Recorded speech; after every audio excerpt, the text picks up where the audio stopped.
Bueno, muy buenas noches para todos, agradecidos de la disposición a cambiar de día al pasarlo al jueves en esta última clase de esta temporada. Vale, estamos llegando al paso número 6 y es un volumen más corto que el resto, ¿eh? Por lo tanto, se nos termina los temas de estudio y es oportuno porque aunque no lo planeamos así, pues encaja justo con mi próximo viaje a la Argentina y estas últimas 2 semanas que estamos dedicados a preparar muchas cosas para el viaje, a dejar muchas cosas arregladas aquí de antemano y la verdad es que necesitamos el tiempo. Así que gracias a todos por la buena disposición. Espero la semana próxima estar enviando los correspondientes diplomas de este séptimo volumen y Dios mediante las clases que estoy preparando para Argentina espero sean la base para los próximos estudios que Dios mediante pensaremos en septiembre, si Dios quiere, ¿no? Sobre bibliología. Estoy muy entusiasmado con ese tema y creo que hay muchísimas cosas muy interesantes para aprender, para repasar en cuanto a la inspiración de la Biblia, la revelación de la Biblia y la iluminación de la Biblia, ¿no? La necesidad que tenemos de la ayuda del Espíritu Santo para comprender las verdades que Dios nos quiere dar a través de su palabra. Y ya he estado hablando también con el pastor Manolo para que sea el tema de la iglesia virtual y él ya me ha pedido también una síntesis bíblica, quiere que podamos ver cada libro de la Biblia en un bosquejo resumido, eh, dando el mensaje principal, los pasajes principales y tal, y creo que va a ser un tema también que encajará muy bien en nuestras clases de los viernes. Claro, a lo mejor alguno se repite, porque algunos de vosotros estáis el viernes y estáis el lunes también, pero bueno, ya veremos cómo lo vamos a diseñar, ¿vale? Muy bien, pues vamos a buscar la bendición del Señor en oración y entramos al tema de hoy. Padre amado, queremos darte gracias por tu presencia con nosotros una vez más. Gracias, Señor, por estas semanas de estudio. Gracias por la persona del Señor Jesucristo. Y gracias porque hoy vamos a poder mirar un aspecto más de los muchos que hay en relación a la belleza de su persona. Pedimos que hables a nuestros corazones, que nos bendigas, que alumbres nuestra mente y corazón a través de tu Santo Espíritu y que tu nombre sea glorificado también en medio de nosotros al estudiar tu palabra. Bendícenos, Señor, danos tu ayuda, porque lo pedimos con gratitud en nuestro corazón. En el nombre del Señor Jesucristo. Amén. Amén. Muy bien, vamos entonces a compartir la pantalla y aquí tenemos la presentación habitual, el del volumen 7, quién es Jesucristo, y el paso número 6, Cristo el Rey. Algún día, dice la primera definición, Cristo reinará, trayendo la paz que el mundo tanto anhela. Vale, creo que todos estaréis de acuerdo en que esta es una declaración absolutamente verdadera. Esa es nuestra gran esperanza. Pablo la describe como una esperanza bienaventurada y gloriosa, el día en que el Señor se manifieste desde el cielo con los ángeles de su poder para someter a todo lo malvado, todo lo impío, todo lo pecaminoso, a todo el que ha resistido al mensaje del Evangelio y para establecer su reino de justicia y de paz sobre el mundo entero.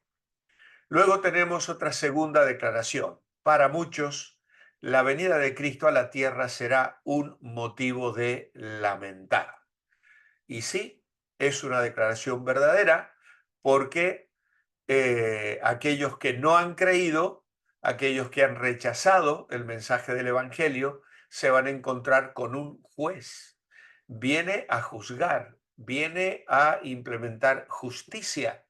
Por lo tanto, para ellos va a ser un día de lloro y de lamento, donde se manifestará el pecado, la rebeldía y lo que la Biblia describe como el día de la ira del Señor. Un día de la ira que ha de venir sobre el mundo entero. El lamento, de hecho, Apocalipsis lo describe como personas que se esconden en cuevas y que claman a los montes que los cubra de la ira del Cordero, ¿no? Obviamente que para muchos será un tiempo de lamento. Y finalmente el mundo está perdido y no hay esperanza para algo mejor que el desastre en que vivimos. ¿Mm? Y esta obviamente es una declaración falsa, porque si bien es cierto que el mundo está perdido, sí hay esperanza para algo mejor. Y es la esperanza bendita, es la experiencia que hemos encontrado y de la que algunos de vosotros habéis dado testimonio al saludarnos, ¿no? En medio del dolor, en medio del sufrimiento, en medio de la prueba y de la aflicción, experimentamos el consuelo, la paz y la fortaleza del Señor que nos sostiene sin caer en la desesperación, sin caer en el desánimo. Por lo tanto, sí, hay esperanza para que en medio de las tribulaciones y el resultado del pecado que todavía sigue haciendo su efecto en nuestra salud y en nuestra manera de vivir hoy, pues experimentemos el gozo y la presencia del Señor. Muy bien, esta lección empieza con un texto de Isaías capítulo 9, porque un niño nos es nacido, hijo nos es dado, y el principado sobre su hombro, y se llamará su nombre admirable o admirable consejero, Dios fuerte, Padre eterno, príncipe de paz. Y agrega lo dilatado de su imperio y la paz no tendrán límite sobre el trono de David y sobre su reino, disponiéndolo y confirmándolo en juicio y en justicia desde ahora y para siempre. El celo de Jehová de los ejércitos hará esto. Muy bien. Aunque Cristo nació, bueno, el rey que viene es el título, aunque Cristo nació en una familia humilde y comenzó su vida como carpintero, Isaías profetizó algo especial sobre su nacimiento. Este bebé tan pequeño no solo iba a ser adorado por los pastores y los magos, sino que algún día también iba a llevar el reino de Dios sobre sus hombros y ser aclamado como príncipe de paz. Este único versículo, el versículo 6, contiene la prueba perfecta de la deidad del Mesías, lo que conocemos como la doctrina de la encarnación. La deidad del Mesías significa que el Mesías es Dios y la doctrina de la encarnación, que ese Dios se hizo hombre en la persona del Señor Jesús. Dios nace en Belén en un pesebre y esto era el gran escollo para los opositores judíos de Jesús.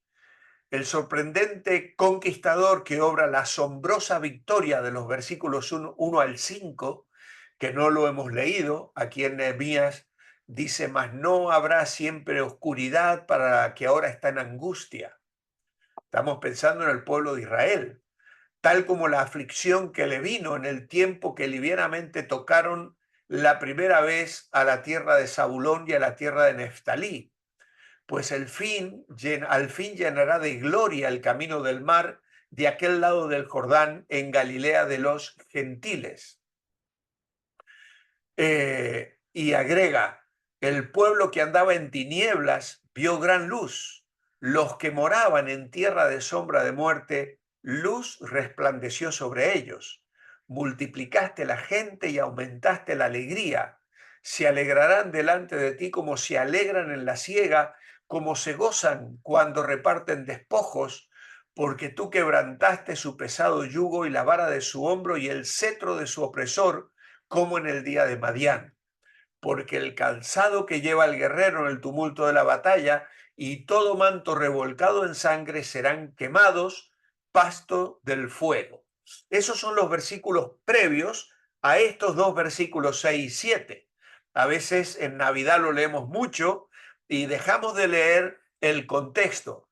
Pero claro, el sorprendente conquistador que obra esa asombrosa victoria que describe en esos 5 versículos se revela como un niño, un hijo nacido, descrito de forma inolvidable en una cadena de 4 versos que mezclan su humanidad y su deidad en un maravilloso equilibrio.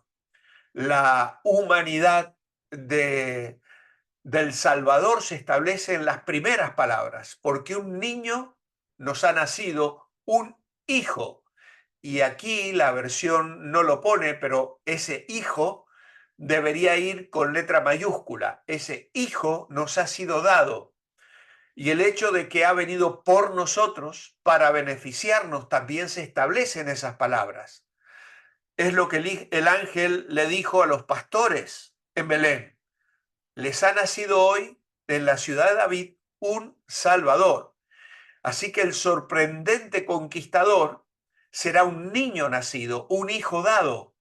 Y la combinación en Cristo de la debilidad como un cordero y el poder como un león, lo vamos a ver luego reflejado en Apocalipsis 5, donde el profeta nos dice que él lloraba, pero uno de los ancianos le dijo, no llores, he aquí el león de la tribu de Judá, la raíz de David ha vencido y va a poder abrir el libro y los 7 sellos. Y cuando mira en medio del trono y de los 4 seres vivientes, y en medio de los ancianos estaba en pie un cordero como inmolado, y hace una descripción extraordinaria allí de el Cordero de Dios que quita el pecado del mundo.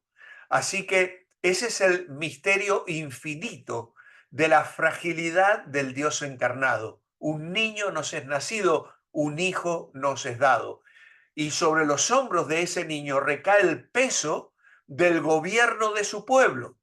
Él es, por fin, la respuesta a la búsqueda de un gobierno perfecto y duradero. El mundo lo ha buscado, Israel lo ha buscado, pero serán sus hombros los que soportarán ese peso y no se doblarán, porque Jesús dijo, toda autoridad me ha sido dada en el cielo y en la tierra. Y entonces pasa el versículo tan hermoso a describirle, admirable consejero. La palabra traducida como admirable se refiere a la capacidad de obrar señales sobrenaturales. Y la palabra consejero se refiere a dar consejos sabios, como harían los consejeros del rey. Y originalmente estas palabras van juntas. La Reina Valera la separa admirable y consejero, pero la idea aquí es admirable consejero. Es mejor entenderlo de esta manera. Luego, Dios fuerte o Dios poderoso. La palabra Dios atribuida a alguien que es un niño nacido recalca absolutamente la doctrina de la encarnación. Jesús era un bebé humano que también fue llamado poderoso Dios. Y la palabra traducida poderoso era una palabra común para los hombres fuertes, guerreros, que eran capaces de imponerse gracias a su destreza militar. Y es una palabra natural, pero seguía siendo descriptiva de un gran poder. Y entonces, la palabra traducida como Dios, que en el hebreo es Él, era absolutamente divina. Es la palabra más común en la Biblia hebrea para designar la deidad. Así que esta es la descripción que tenemos. Consejero admirable, admirable consejero, Dios fuerte, Padre eterno. Y nuevamente tenemos una mezcla de lo natural con lo sobrenatural. porque el título de Padre es obviamente una palabra cotidiana, pero al estar unida a la palabra eterno lo convierte en sobrenatural. Un Padre está desde la eternidad pasada y que seguirá siendo un Padre para siempre. Atribuir la paternidad a Jesús es inusual, dado que normalmente la reservamos para Dios Padre. Pero no tenemos que olvidar que Jesús desempeña un papel paternal hacia sus discípulos, pues él a menudo utilizaba hijo o hija cuando se dirigía a otros afectuosamente. Por ejemplo, en Mateo 9:2 le dice al paralítico: ten ánimo, hijo, tus pecados te son perdonados. Y en Marcos 5:34 le dice: hija, tu fe te ha hecho salva, ve en paz y queda sana de tu azote. Así que el Señor utilizaba esa terminología, haciéndose en este sentido un padre también. Y finalmente, príncipe de paz. Jesús reina como príncipe, una palabra común para designar a un funcionario del gobierno, pero será un gobernante que traiga la paz. Y esa es la característica. Esto es lo que la mayoría de los reyes conquistadores a través de las batallas no pueden traer. Pero Jesús habla de paz a sus discípulos después de su victoria en la resurrección. Cuando el Señor se presenta en medio de ellos, les dice: paz a vosotros.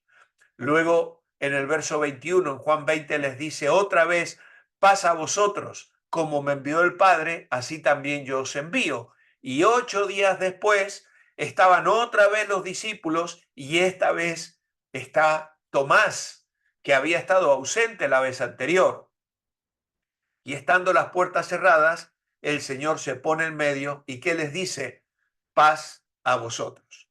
Así que antes ya les había dicho: la paz les dejo, mi paz les doy. No la doy a ustedes como el mundo la da, no se turbe vuestro corazón ni tenga miedo. Así que sobre todo Jesús da la paz eterna de Dios por su muerte en la cruz. Romanos 5:1, justificados pues por la fe, tenemos paz para con Dios. Así que este es el conquistador sobrenatural, pero a la vez natural, que viene a gobernar. ¿Y cuál es la naturaleza de su reino perfecto? Lo describe el verso 7. Se extenderá su soberanía y su paz no tendrá fin, dice la Nueva Versión Internacional. Y es una buena traducción, pero tal vez sea más dinámica la Nueva Biblia de las Américas, que dice: el aumento de su soberanía y de la paz no tendrán fin. O sea, ¿qué es el aumento del gobierno de Cristo? ¿Qué es que no tendrá fin? Y la palabra hebrea, que se traduce como aumento o inmenso, da un sentido de abundancia siempre creciente, de multiplicación. Así que el reino de Cristo se caracterizará por una multiplicación interminable de su prosperidad. Nosotros, los reinos humanos, a veces recordamos buenos gobiernos y épocas de prosperidad que luego se acaban, ¿no? Cae el gobierno, se corrompe el gobierno, sube otro, y los tiempos de bonanza, las que hubo acá en España, por ejemplo, o los que hubo en Argentina con el primer periodo de Perón, que dicen que todo fluía y había dinero a montones, ¿no? Y aquí con Felipe González, después de lo que fue en España la transición democrática y tal, una época de prosperidad, de venía dinero de todos lados, se construían casas. Bueno, ¿qué no pasó en España en aquella época? Pero eso multiplicado por 1000 y por toda la eternidad. O sea, jamás dejará de prosperar el reino de Cristo. La paz no tendrán límite sobre el trono de David y sobre su reino. Así que 2 versículos llenos de contenido y que nos han bendecido mucho esta noche en meditarlos. Bien, en esta lección, dice nuestra lección, precisamente veremos lo que la Biblia dice sobre Jesucristo, el Rey que viene. ¿Qué le dijo el ángel a María en Lucas 1, 31, 33? Bueno, concebirás, darás a luz un hijo, llamarás su nombre Jesús, pero ¿qué le dijo sobre el futuro de su hijo Jesús?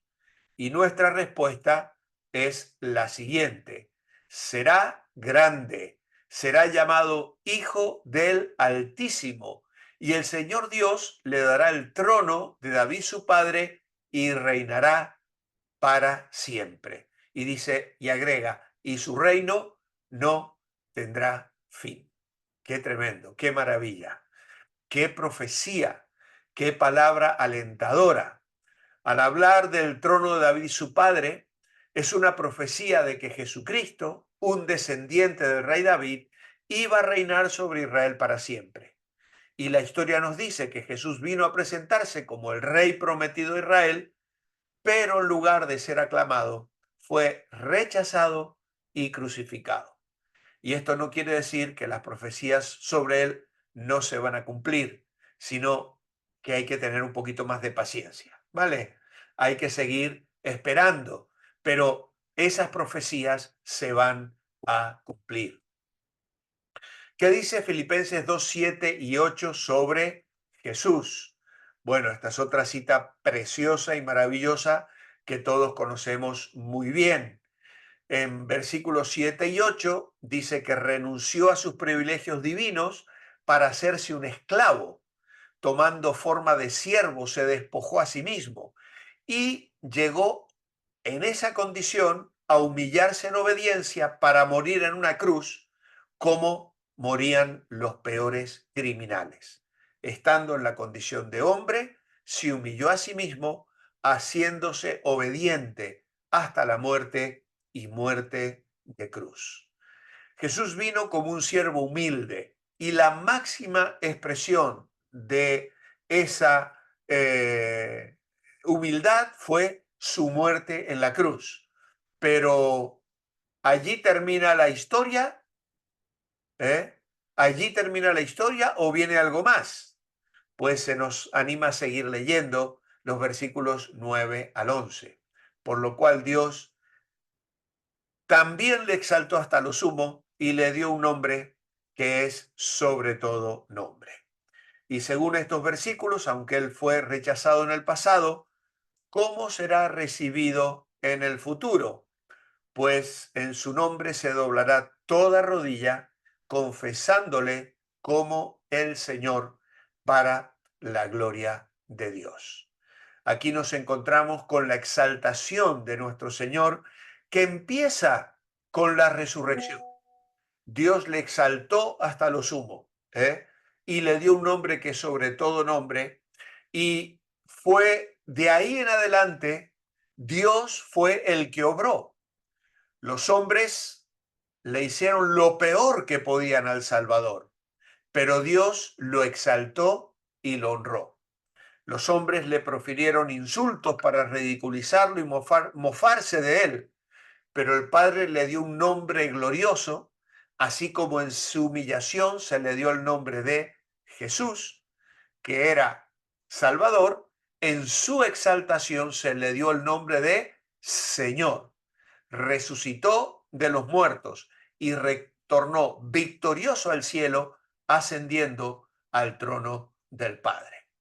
Su exaltación incluyó autoridad soberana sobre todas las criaturas, en el cielo, sobre la tierra y debajo de la tierra. Y dice, toda rodilla se doblará ante él.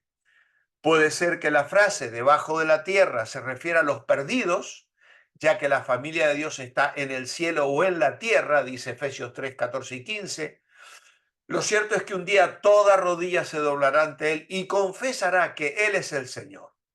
Por supuesto, es posible que la gente hoy se incline ante él y lo confiese y reciba ya el don de salvación. Doblar la rodilla delante de él hoy significa salvación. Doblar la rodilla delante de él en el juicio del gran día final significará condenación. Ya será tarde. Hoy es el tiempo aceptable. Hoy es el día de salvación.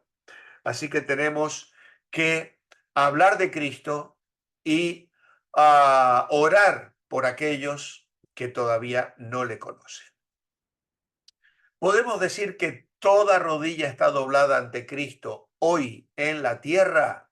Obviamente que no. El mundo le desprecia. ¿Y cómo? ¿Cómo se burlan de nuestra fe? ¿Cómo se burlan de nuestros valores? La gente rechaza abiertamente el mensaje del Evangelio. ¿Cuál es la condición del mundo hoy? Vale, es la de un caos total. Guerras, hambre e injusticia. Y ya no quise poner pestes, porque, bueno, las pestes vienen, aunque son consecuencia del mal uso de los recursos que tenemos y de la mala praxis y de la mala conciencia de los seres humanos, pero creo que es suficiente con que hablemos del caos total, guerras, hambre e injusticia. Es decir, guerras, nación levantándose contra nación, hambre, países riquísimos y países pobrísimos donde hay una hambruna extraordinaria y pasan los años y no hay nada que cambie o solucione esa situación, además de la injusticia. Así que vivimos en un mundo que está en guerra contra Cristo y sus leyes. Muchos lo rechazan de plano, mientras otros profesan seguir a Jesús, pero sus vidas reflejan otra realidad, ¿eh? Porque claro, los que profesan seguir a Jesús a veces de boca para afuera, luego no viven bajo sus mandamientos. El reino de Dios, aunque Jesús hablaba mucho sobre el reino de Dios, no se ve un reino visible. Hoy Cristo reina en los corazones de sus seguidores. ¿Cuál es la prueba que demuestra que uno se ha sometido al reino de Cristo en su vida? Y Mateo 7:21, Jesús dice, no todo el que me dice, Señor, Señor, entrará en el reino de los cielos, sino el que hace la voluntad de mi Padre que está en los cielos. Entonces, mi respuesta ha sido la siguiente. Cuando se hace verdaderamente, bueno, acá repetí esta palabra, hacen, cuando se hace verdaderamente la voluntad del Padre que está en el cielo. No se trata de hablar, sino de hacer. Obedecer es la prueba de tener fe verdadera. Así que no podemos decir que Cristo es nuestro rey si no hacemos lo que él dice. A un rey hay que sometérsele. Algunos aficionados al deporte, por ejemplo, pueden hablar bien de lo que es un buen juego, pero eso no quiere decir que pueden jugar bien. Y no todo aquel que habla del cielo pertenece al reino de Dios. Jesús está más interesado en nuestro andar que en nuestro hablar. Él quiere que hagamos lo correcto, no solo que nos expresemos con corrección. En los versículos que vienen después, el verso 24, se habla ahí del prudente que edifica sobre la roca, ¿no? Y en este caso, la casa resistirá las tormentas de la vida si hace lo que es correcto. Si yo hago porque creo, no me estoy separando de lo que creo. Después de dar la ilustración de las dos sendas y los dos árboles en los versículos anteriores, nuestro Señor concluye su mensaje con la instrucción de estos constructores y sus casas. Entonces, ¿cómo nos preparamos nosotros para el juicio? ¿Qué vamos a decirle a Dios de la forma en que hemos construido o dónde hemos construido nuestra casa? Pues nos preparamos haciendo la voluntad de Dios. La obediencia a su voluntad es la prueba de la verdadera fe en Cristo.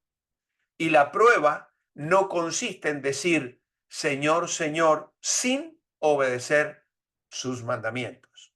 Es muy fácil aprender vocabulario religioso, incluso versículos de memoria, cantos cristianos. Sin embargo, en mi vida personal no obedezco a Dios. Cuando alguien nace de nuevo, tiene el Espíritu de Dios viviendo en su interior y el Espíritu le capacita para saber y hacer la voluntad del Padre. El amor de Dios en nuestro corazón nos motiva a obedecer a Dios, porque dice Romanos 5:5 que el Espíritu de Dios ha sido derramado en nuestros corazones y esto nos motiva a obedecer a Dios y servir a los demás. ¿A qué se compara el reino de Dios en Mateo 13, 31 y 32? Bueno, allí se habla del reino de los cielos semejante al grano de mostaza. Es decir, ese grano es la más pequeña de todas las semillas, pero cuando ha crecido es la mayor de las hortalizas. Así que aquí vamos a contestar simplemente que es como una semilla de mostaza. Y aunque es la más pequeña de las semillas, crece y viene a ser la más grande de las hortalizas. Para muchos hoy, ser un seguidor de Cristo es de poca importancia. Prefieren buscar la aclamación de amigos y las comodidades de sus bienes, pero con el tiempo verán que lo más importante no es lo que se ve, sino lo invisible. El que se une a Cristo está en algo grande. Somos parte del equipo ganador. Pertenecemos al reino de Dios. Y aunque el reino de Dios hoy en el mundo aparentemente es pequeño, tendrá un final grande. ¿Recordáis aquella vieja canción Somos un pequeño pueblo muy feliz? Alguno la habrá cantado tal vez en su niñez. Yo la cantaba. Somos un pequeño pueblo muy feliz. Somos un pequeño pueblo muy feliz, ¿no? El Señor es nuestro guía y nos colma de alegría. Somos un pequeño pueblo muy feliz. Y nos hemos criado cantando esa canción con una tendencia a una baja autoestima como pueblo de Dios. Somos muy pequeños, ¿no? Posteriormente le agregó una segunda estrofa que decía, pero Cristo quiere que seamos más, pero Cristo quiere que seamos más, vamos a colaborar todos juntos, trabajar y con Cristo nuestro pueblo aumentará. ¿Eh? Y precisamente de eso se trata. El reino de Dios es es como el grano de mostaza o como esta semilla tan pequeñita, pero ha de crecer, ¿vale? En la buena voluntad del Señor, Él es un Dios soberano y es maravilloso ver miles y miles y miles de creyentes ganados para Cristo cada día y cada año, ¿vale? La obra de Dios avanza. Mateo 13, 45 al 46 compara el reino de Dios a un comerciante que buscaba las mejores perlas preciosas y cuando encontró una de gran valor fue y vendió todas sus posesiones y la compró. ¿Vale? Es semejante a un mercader que habiendo hallado una perla preciosa fue y vendió todo lo que tenía y la compró. ¿Qué dice esta parábola sobre el valor de pertenecer al reino de Cristo? Que el reino de los cielos es algo por lo que vale la pena perderlo todo. Pertenecer a ese reino es ganar lo más valioso, es ganar a Cristo. Aquí tenemos la historia de un hombre que encuentra un tesoro en un campo. Puede sonar extraña esta historia a nuestros oídos, pero recordemos que Jesús está contando esta parábola en una época en que los tesoros no se guardaban en cajas de seguridad o en bancos bien protegidos. En su lugar, la gente simplemente enterraba sus mayores posesiones en un lugar remoto, en un lugar secreto. Al parecer, este tesoro en particular fue olvidado por completo, incluso por el dueño del campo. El hombre que encuentra el tesoro fue y vendió todo lo que tenía para comprar ese campo, porque sabía que valía más que todo lo que él tenía junto. Ahora, Cuando él vendió todo, la gente pudo pensar que estaba loco, pero no lo estaba. Era sabio y feliz porque sabía que había encontrado algo por lo que valía la pena perderlo todo. Y la parábola de la perla sin precio comunica una verdad similar a la parábola del tesoro, aunque el hombre que encontró la perla estaba realmente buscando esas finas joyas. La perla que encuentra supera con creces sus expectativas, tanto para los que buscan como para los que se sorprenden. El reino de los cielos es algo por lo que vale la pena perderlo todo. Hay una gran recompensa al someterse al gobierno redentor y al reino de Dios en Cristo. Y esta recompensa es mayor que todo lo que ofrece este mundo. Y Pablo lo dice en Filipenses 3:8. Todo lo considero como pérdida por razón del incomparable valor de conocer a Cristo, Jesús mi Señor. Por él lo he perdido todo y lo tengo por basura, por estiércol, a fin de ganar a Cristo. Jesús y el reino al que nos llama son mejores que el dinero, la salud, la fuerza e incluso que nuestras propias familias. Cristo es supremamente satisfactorio, de tal manera que si yo pierdo todo en esta tierra, pero obtengo el reino de los cielos, estaré haciendo un intercambio feliz. Y nada en la eternidad me podrá quitar este gran tesoro. Es Cristo. ¿Qué se requiere para entrar en el reino de Dios? Juan 3:3. Bueno, el Señor se lo dice a Nicodemo, hay que nacer de nuevo, nacer del Espíritu. Es el nacimiento espiritual que ocurre cuando alguien recibe a Cristo por fe como su Salvador y se convierte en hijo de Dios. Mateo capítulo 6, versículo 33, nos manda a buscar primeramente el reino de Dios y su justicia. ¿Qué nos dice este pasaje en cuanto a nuestro deber como ciudadanos del reino de Cristo? Bueno, pues que debemos anteponer el reino de Dios a todas las demás cosas en la vida. Todo en nuestra vida debe estar bajo el dominio del reino de Dios.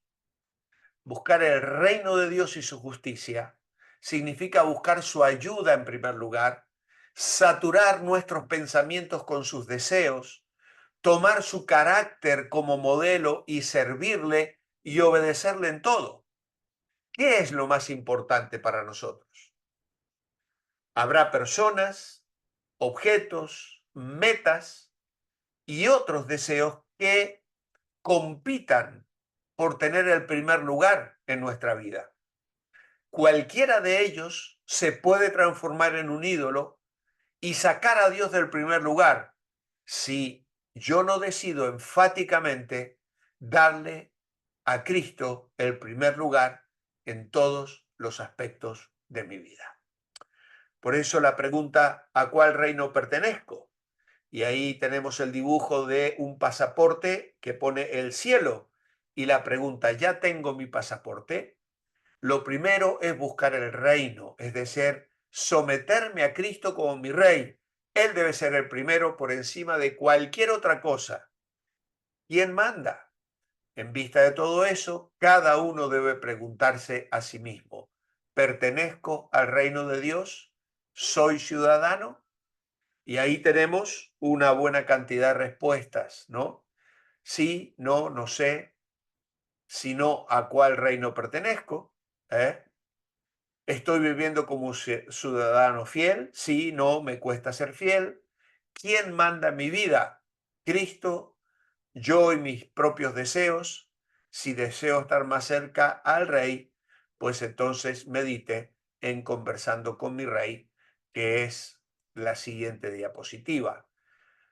Oh, mi Rey Jesús, te reconozco como el Creador y Supremo sobre toda la creación. Me humillo ante tu poder y majestad, te invito al trono de mi vida. Controla mi mente para que aprenda a pensar como tú y mis pies para que sigan tus pasos. Pido que la sangre de Cristo me limpie de todos mis pecados Quiero proclamar tu gloria cuando vengas a reinar. Deseo tu mando, tanto en mí como en el mundo entero. Oh Rey eterno, espero con gozo el día cuando toda rodilla se doble ante ti. Las naciones se hunden en confusión e injusticia. Sus habitantes dudan y se burlan de ti. Creen que son tan importantes y sabios como si el universo girara alrededor de ellos. Así era yo también, pero me di cuenta que solo soy un pececito pequeño en tu mar grande. Me siento presionado por el mundo que quiere amoldarme a sus costumbres. Ayúdame a resistir la tentación de seguir a otro rey o a declararme rey de mi propia vida. Tú eres mi esperanza para el presente y para la eternidad. Tu humilde siervo. Y ahí tenemos que plasmar nuestra propia firma. Qué hermosa oración. Creo que es muy bonita y la podemos hacer nuestra cada uno de nosotros. Se nos sugiere leer en la página anterior, venga mi rey, viene. He aquí que viene con las nubes. Y nos dice aquí de los pasajes a la derecha podemos aprender lo siguiente sobre la venida de Cristo. Primero, todos lo verán venir. Lo que ahora es invisible será a la vista de todos. Aquí estamos hablando de eso, de la segunda venida de Cristo.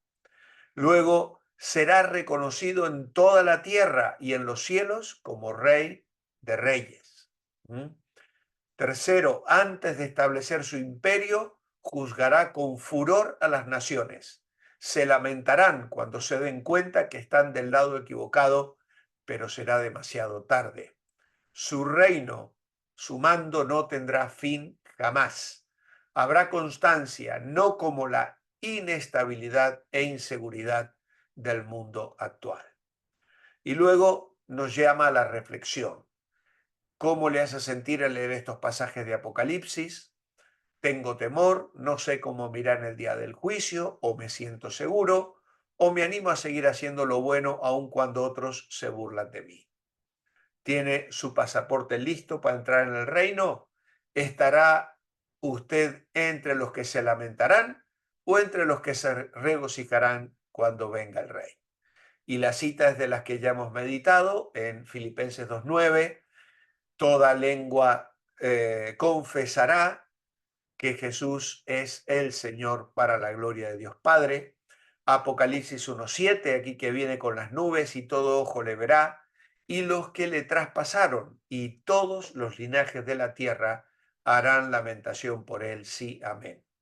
El séptimo ángel tocó la trompeta y hubo grandes voces en el cielo que decían: los reinos del mundo han venido a ser de nuestro Señor y de su Cristo, y él reinará por los siglos de los siglos. Y finalmente Apocalipsis 19, de su boca sale una espada aguda para herir con ella a las naciones, y él las regirá con vara de hierro, y él pisa el lagar del vino del furor de la ira del Todopoderoso, y en su vestidura y en su muslo tiene escrito este nombre: Rey de Reyes y Señor de Señores.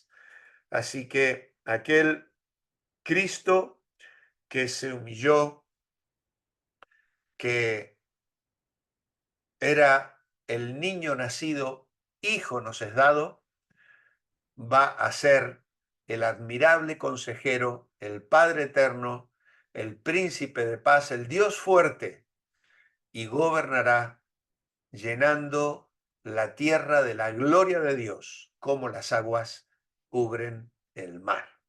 Y a esta preciosa verdad solo nos queda decir amén.